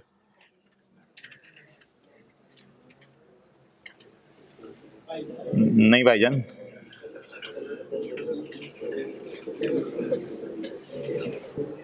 आगे। हाँ, when goods or services promised in a contract is considered as distinct.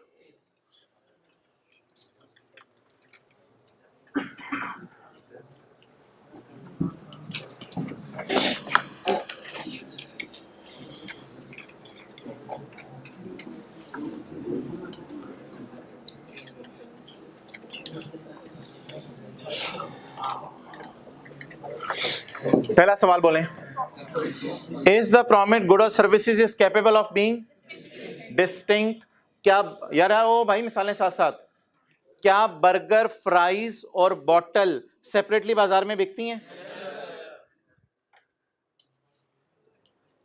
क्या बर्गर, बॉटल और फ्राइज ये इनपुट्स हैं combined output देने के लिए? नहीं।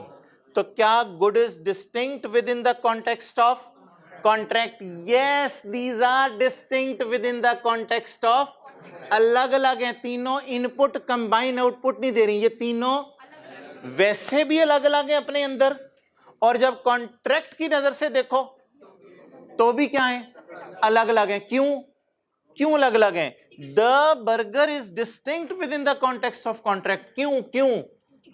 Because these three are not an input to produce a combined output. ठीक है जी। आप बता दें, सिर्फ मैंने बर्गर की बात की है, फ्राइज की बात के लिए ये टेबल अलग और बॉटल के लिए अलग। Burger is a single performance obligation. अगला सवाल, is the promised fries is capable of being distinct? Yes. Is the fries, burger and bottle ये एक इनपुट से कंबाइंड आउटपुट देने के लिए? नहीं। तो फिर ये अपने अंदर भी डिस्टिंक्ट है और within the context of, तो the good is distinct in the context of contract, therefore this fries is a, ये मैंने गुड लिखा ना बार बार, एक बर्गर पे ये टेस्ट लगाएं, फिर फ्राइज पे ये टेस्ट लगाएं, फिर अच्छा अगली बात, ये पेन और उसकी nib, is the promised goods is capable of distinct? क्या ये पेन की निब इससे अलग होके सेपरेटली बेची जा रही है? नहीं बेची जा रही। अच्छा, तो is the pen and nib are distinct? Is the pen and nib are distinct? Pen और निब डिस्टिंक्ट नहीं है। तो entity shall combine that pen with nib, entity shall combine that pen with nib until it identifies a bundle of goods that is distinct. Bundle, अब ये bundle बन गया जो अपने अंदर डिस्टिंक्ट है ये पेन। डन होगी बात? तो ये वाली मिसाल ना मैंने आपसे छुपा के रखी थी, ये सिर्फ एक एग्जांपल मैंने आपको दिया, एग्जांपल 8। अगर आपके पास स्लाइड्स हैं तो नोट कर लें, ऑनलाइन वाले ये किसी भी तरह करके, इसकी मैंने एक ही एग्जांपल दी है, एग्जांपल 8। एग्जांपल 9 आखिरी, 10 है शायद, सबसे आखिरी है। निब वाली कौन सी एग्जांपल है? एग्जांपल 10। इसकी एक ही एग्जांपल दी है, इसकी भाईजान ढेरों एग्जांपल्स दी हैं। ये मैं आपको समझाता हूं, इधर देखें। इज द प्रॉमिस्ड गुड और सर्विस इज डिस्टिंक्ट? क्या बाथरूम बनाने के लिए जितनी चीजें जिक्र की थी, या हॉस्पिटल बनाने के लिए उसकी दीवारें, उसके लिए मटेरियल, उसकी लेबर, उसकी सर्विसेज, क्या वो सारी चीजें कैपेबल ऑफ बीइंग डिस्टिंक्ट थी? यस। अगला सवाल, द सारी चीजें जितनी मैंने जिक्र की हैं is distinct within the context of contract? ये कॉन्टेक्स्ट ऑफ कॉन्ट्रैक्ट में डिस्टिंक्ट क्यों नहीं थी? Because these are an inputs.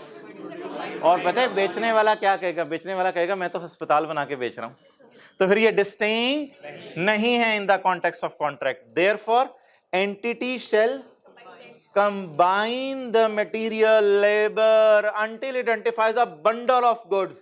पूरा हॉस्पिटल एक बंडल बन जाएगा और अब वो डिस्टिंक्ट चीज है। तो फिर कितनी परफॉर्मेंस ऑब्लिगेशन होगी हॉस्पिटल बना के देना? एक।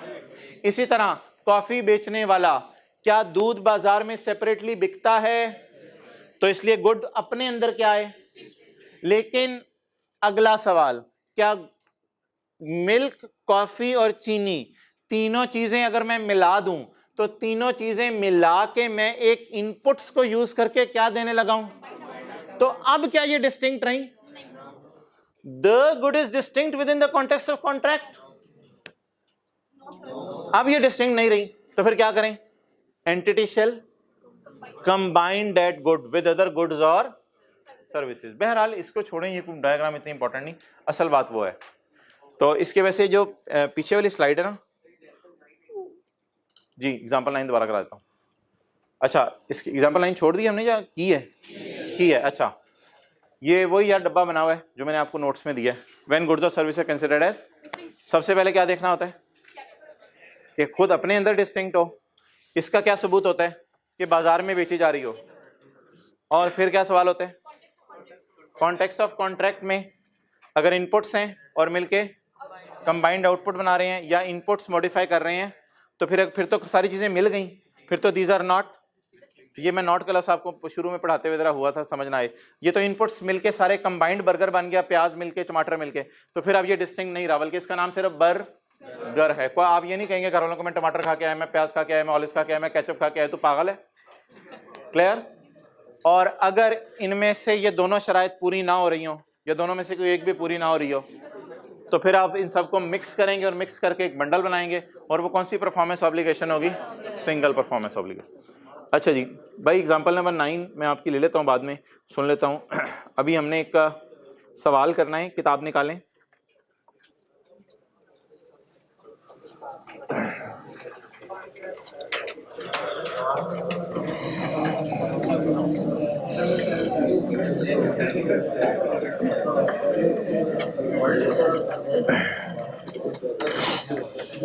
भाई बड़ा इंटरेस्टिंग सवाल है, बड़े शौक से करना है आपने।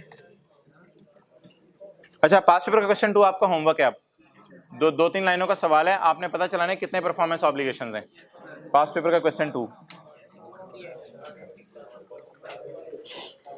भाई किधर है FAR 2? ये है। इसमें किताब किधर है? IFRS 15 किधर है? IFRS 015 लिखा होगा।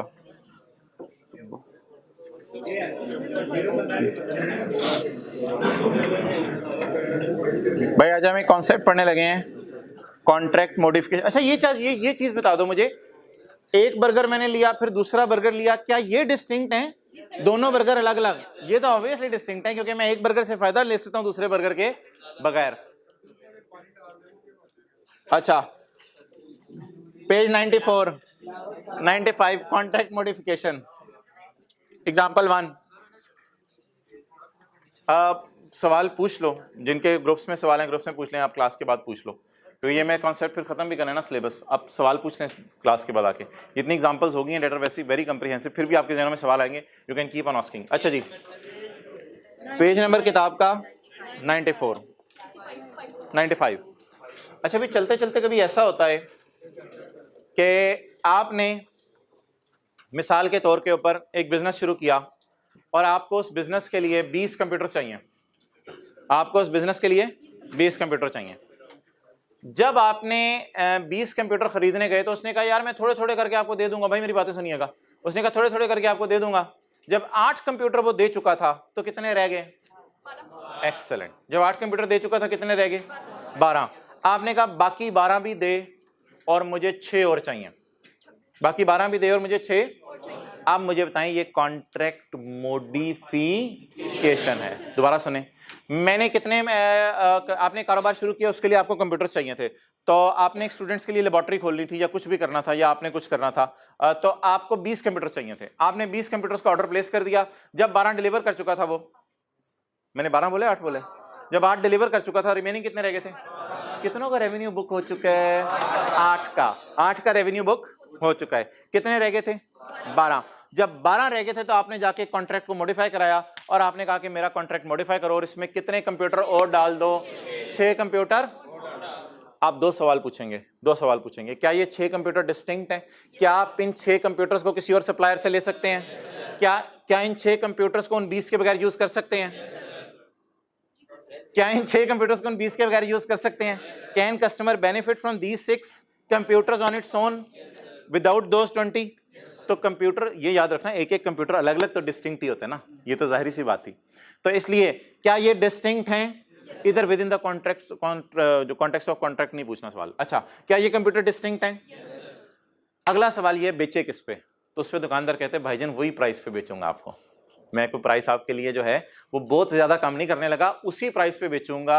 लेकिन ऐसा भी कहता है दुकानदार, यार थोड़ा सा डिस्काउंट आप ले लें मेरे से, जो नॉर्मल लोगों को मैं देता हूं डिस्काउंट, वो डिस्काउंट आप ले लें। तो दुकानदार ने कहा मैं तो ये बेचूंगा तो स्टैंड अलोन सेलिंग प्राइस पे बेचूंगा।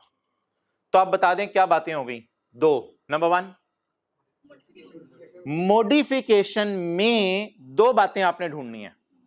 जो चीज बेची जाने लगी है क्या वो डिस्टिंक्ट है या नहीं? पहला सवाल। दूसरा सवाल मॉडिफिकेशन में आपने ये पूछना है कि वो जो चीज बिक रही है वो बाजार की कीमत पे बिक रही है या बहुत अनड्यू डिस्काउंट देके बिक रही है। डन हो गया? ये 2 सवाल आपने पूछने हैं। Luxury cars limited sold 120 cars to Shahzad limited for 12,000। ये रियल वाली गाड़ियां नहीं है, ये बच्चों वाली गाड़ियां हैं। तो लग्जरी का कार रिमोट वाली भी नहीं है, 100 रुपए की गाड़ी है यार, हद होगी। Luxury cars limited sold 120 car to Shahzad limited. Shahzad limited की कोई दुकान होगी, वहां पे बच्चों को जो है खिलौने बेचता होगा, तो लग्जरी कार्स के पास चला गया। लग्जरी कार्स उन्होंने अपना नाम रखा हुआ था, वो छोटी छोटी गाड़ियां बच्चों वाली बना के बेचते थे। Luxury cars sold 120 cars to Shahzad. Seller कौन है? Shahzad limited. Buyer luxury cars sold 120 cars to Shahzad limited for ₹12,000। एक गाड़ी कितने की? 100 की। The cars are transfer to the customer over ah, क्या वादा हुआ है कि 120 गाड़ियां तुम्हें कितने महीने में बेचेंगे? 6 महीने में। The entity transfers control of each product at a point in, जैसे ही गाड़ी आप देते हैं उसी वक्त सेल रिकॉर्ड हो जानी चाहिए। After the entity has transferred the control of 60, तो नोट करते जाना चाहिए, फिर तो बात फैल जाएगी।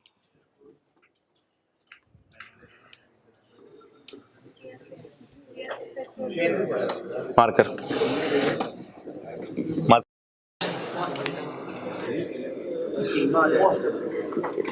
है आपके पास? जबरदस्त यार। नहीं यार ऐसा ना कर। अच्छा जाइए जी भाईजान, मुझे आप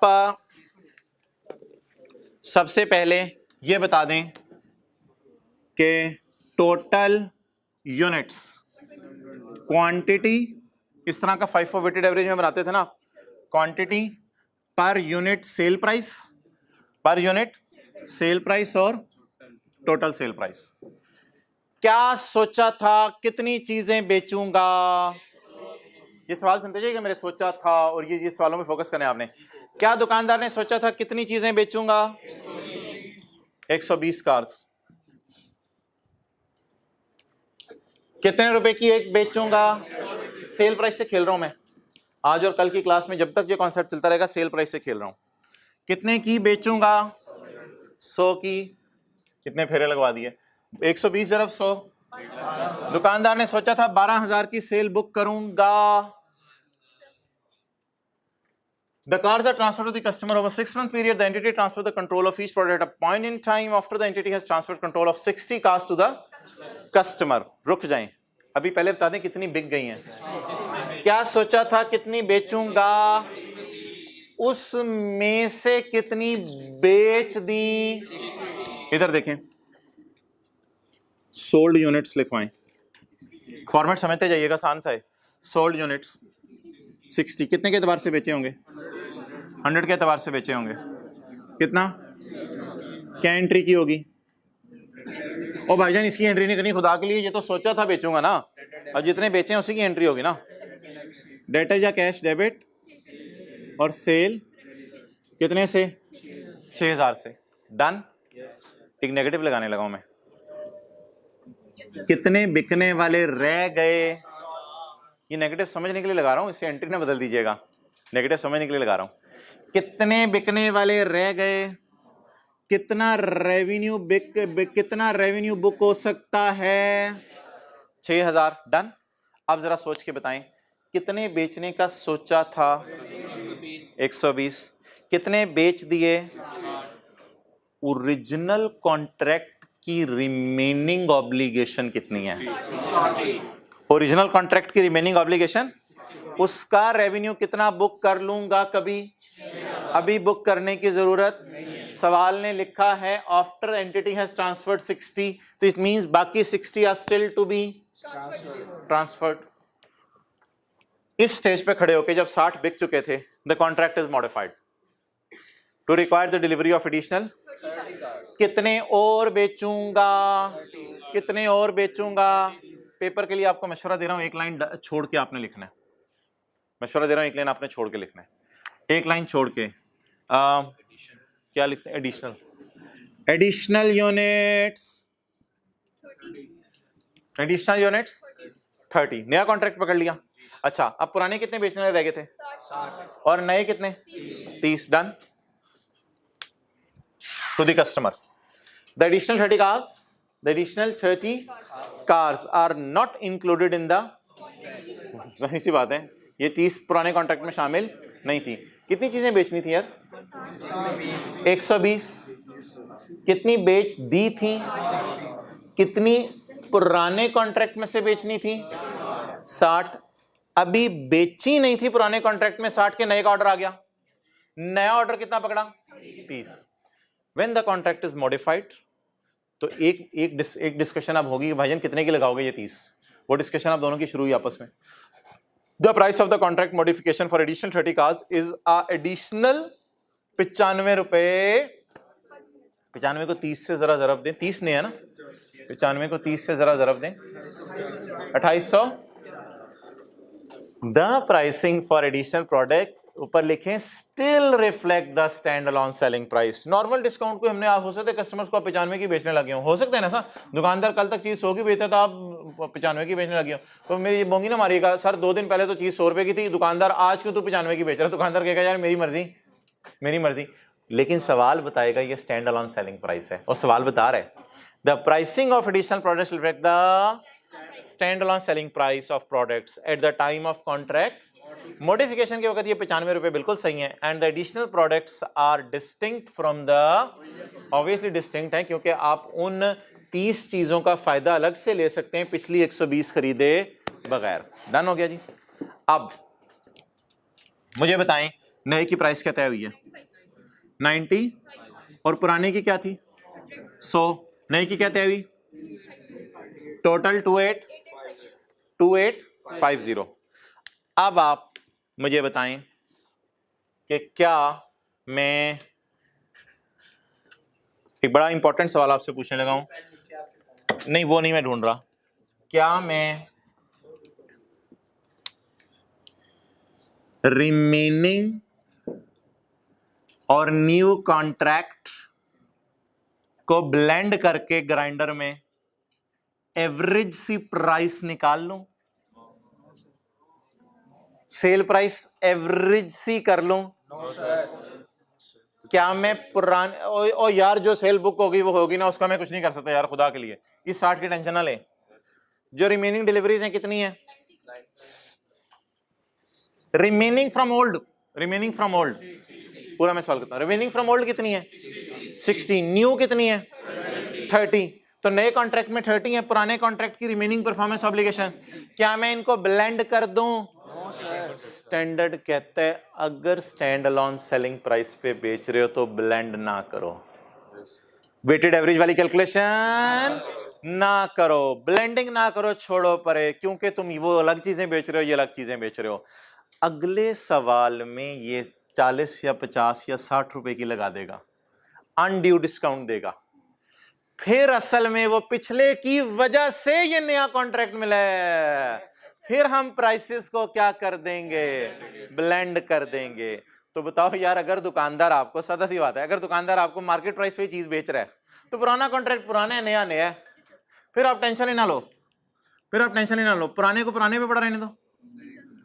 अब इंशाल्लाह इन 60 में से जो जो बिकेगा ना, उसे मैं 100 रुपए भी सेल डालूंगा उसकी, और इन 30 में से जो जो बिकेगा उसकी 95 पे सेल बुक करूंगा। ये सेल अभी मैंने बुक नहीं की, करूंगा। लेकिन बताएं तकरीबन FIFO टाइप बात बन जाएगी। FIFO टाइप बात कैसे बनेगी? जो पहले जाएंगे उनकी सेल मैं 100 पे डाल दूंगा, और जो आखिरी वाले 30 जाने उनकी सेल मैं किस पे डाल दूंगा?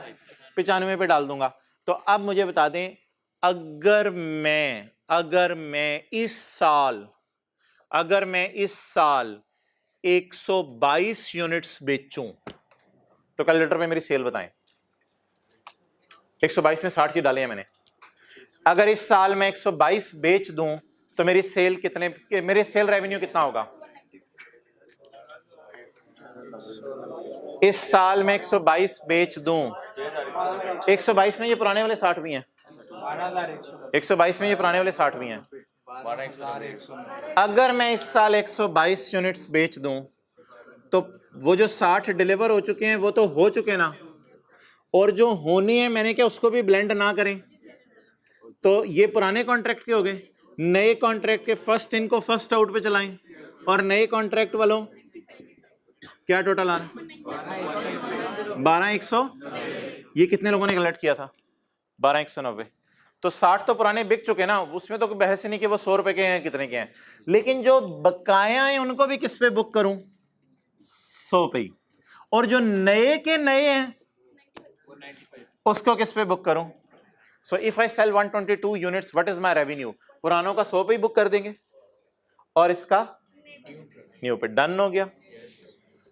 अगर अगर अगर अगर बता दें क्या हो, सारा डाटा सेम हो, लेकिन दुकानदार कहे मैं तुझे 95 रुपए नहीं, यार तू ग्राहक बन जा मेरा, तू ग्राहक बन जा मेरा, मैं ना तुझे चीजें सस्ती लगा देता हूं, तूने इतना माल मेरे से पहले से खरीद लिया। पहले दुकानदार ने लिफ्ट नहीं कराई थी, पहले उसने लिफ्ट नहीं कराई थी, इतना सामान पहले खरीद लिया। सबको 95 का बेच रहा था, मुझे भी 95 का बेच रहा था। तो स्टैंडर्ड ने कहा दोनों कॉन्ट्रैक्ट्स को पिछली मिसाल में परे परे रखो। मैंने कहा था लाइन छोड़ दें, दोनों कॉन्ट्रैक्ट्स को परे परे रखो। मुझे नहीं पता किताब में छुट्टी हुई है या नहीं यार, आई डोंट नो किताब में छुट्टी हुई है या नहीं, हो सकता है अगले में ना छुट्टी हो तो अगले में मैंने छुड़वानी है, मुझे नहीं पता किताब में क्या हो रहा है। मेरे इसके कॉन्सेप्ट सुने, ठीक है जी। तो लाइन मैंने क्यों छुड़वाई थी? वो पुराना कॉन्ट्रैक्ट है, उसको अपने हाल पे पड़ा रहने दो, और नया पुराने को 100 पे बुक करो और नए को 95 पे बुक करो। लेकिन अगर दुकानदार ये कहे यार तुझे मैं अनड्यू डिस्काउंट देता हूं, लोगों को नहीं देता तुझे देता हूं, क्यों दे रहा होगा? चाचा का पुत्र है हमारे, पुरानी सेल की वजह से, पुरानी सेल की वजह से दे रहे हैं ना। अब क्या पुराने की जो, अच्छा पुराने की जो बिक गई उसकी तो टेंशन नहीं लेनी, जो पुराने की पड़ी रहेगी उसकी टेंशन लेनी है ना। अब क्या करेंगे? ये क्वेश्चन 1 तो हो गया ना यार। क्वेश्चन 1 में ये कर लें, लाइन लगा दें 60 के नीचे, ये लाइन नहीं लगी हुई, इसमें तो टेंशन नहीं लेनी ना, इसमें टेंशन नहीं लेनी क्योंकि पुराना पुराने पे पड़ा हुआ है, नया, और ये लाइन बीच में मैंने छोड़ दी। अगला सवाल continuing from the previous example, अंदर उतरती जा रही है contract modification. Continuing from previous example, assume during the process of negotiating the purchase of additional, the parties agree at a price of 80 per unit, which does not reflect the, ICAP भी मुझे उम्मीद है बताएगा, which does not reflect the standalone selling price। अब ये standalone selling price नहीं है, अब क्या करूं? अब ये लाइन छोड़ने की जरूरत नहीं है, अब थोड़ा सा ऊपर एडिशनल बोलें 30, 80, ये दोनों रेवेन्यू टू बी बुक्ड हैं, जब जब बेचते रहेंगे बुक करते रहेंगे। लेकिन एक और नई लाइन डालनी पड़ेगी। वो क्या डालनी पड़ेगी? 90 बकाया रह गए हैं, 60 पुराने और 30 नए वाले, और बोंगी नहीं मारनी, 6 जमा 24 80। आप बता दें 90 को कितने टोटल में बेचना है? 8400। 90 को टोटल कितने में बेचना है? अब एक छोटी सी कैलकुलेशन स्टार डाल के जहां हम किया करेंगे, आपको आती है जो 8400 डिवाइडेड बाय 90, 93 आप बता दें ये नई लाइन क्यों डाली मैंने? क्योंकि ब्लेंडेड प्राइस निकालनी पड़ी ना, पहले तो प्राइस निकालनी, अब क्या निकालनी पड़ी? ब्लेंडेड प्राइस निकालनी पड़ी।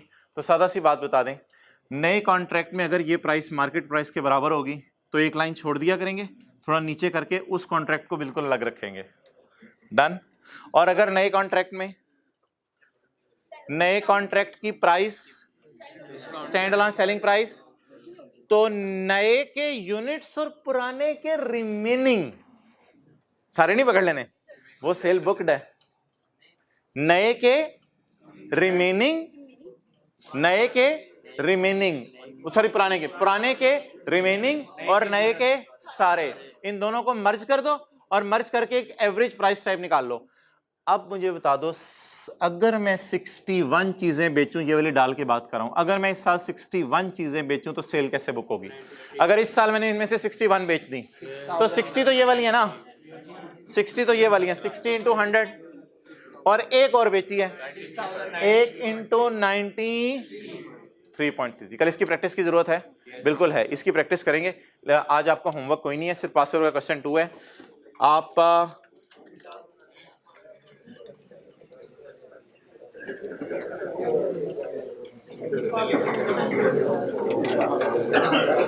और भाईजान जिस तरह चीजें मूव कर रही हैं आगे टाइम नहीं बचना।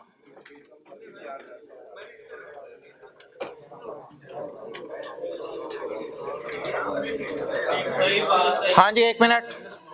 Contract modification, are the additional goods and services are distinct? Yes. 30 गाड़ियां और पुरानी वाली गाड़ियां अलग अलग हैं। Does price reflect the standalone selling price of additional goods? Yes. Treat new contract as a, एक लाइन छोड़ के, treat new 30 का as a contract as a separate contract. Does price reflect the Does price reflect the standalone selling price of additional goods? No आना चाहिए यहां पे, no मैं कर दूंगा। तो does price reflect the standalone selling price of additional goods? No, standalone selling price नहीं है। तो बताएं क्या होगा? Replace the original contract with remaining goods of original contract. Remaining goods of original contract are combined, इधर no आना है, are combined with goods of, इनको कंबाइन करेंगे न्यू कॉन्ट्रैक्ट की गुड्स से, और क्या करेंगे? टू कैलकुलेट एन होगा ना, to calculate an average sale price to अच्छा, रिवीजन ओल्ड कॉन्ट्रैक्ट को अलग रखो और न्यू कॉन्ट्रैक्ट को अलग रखो। Old will say to new be परा, ओल्ड कॉन्ट्रैक्ट को अलग रखो, न्यू को कब? If goods are and price of new is standalone, then it will be treated as a, फिर old को अलग चलाते रहो और new को 95 और 100 वाली एग्जांपल। ये एक और समझाने का तरीका और कुछ भी नहीं है। और अगर कंबाइंड प्राइस लेनी पड़ेगी, ओल्ड और न्यू को क्या करना पड़ेगा? मिलाना पड़ेगा। कब ब्लेंड करना पड़ेगा? If goods and services are and price of new is not price of new is not होनी चाहिए ना, ये मैं सही कर देता हूं इंशाल्लाह। price of new is not standalone selling price, then we will old contract को फारिग कर दो। अब ब्लेंडिंग करके क्या बनाओ? New contract. मैं स्लाइड सही अपलोड करूंगा, इधर देख, इधर लिख दो is not standalone selling price। वैसे यार इसका सवाल एक होमवर्क में है कॉन्ट्रैक्ट मॉडिफिकेशन का, अगर आप कर लें तो 5-7 मिनट लगेंगे। होमवर्क में सवाल है, वो कर लीजिएगा, नोट्स में दिया हुआ एंड पे, ठीक है।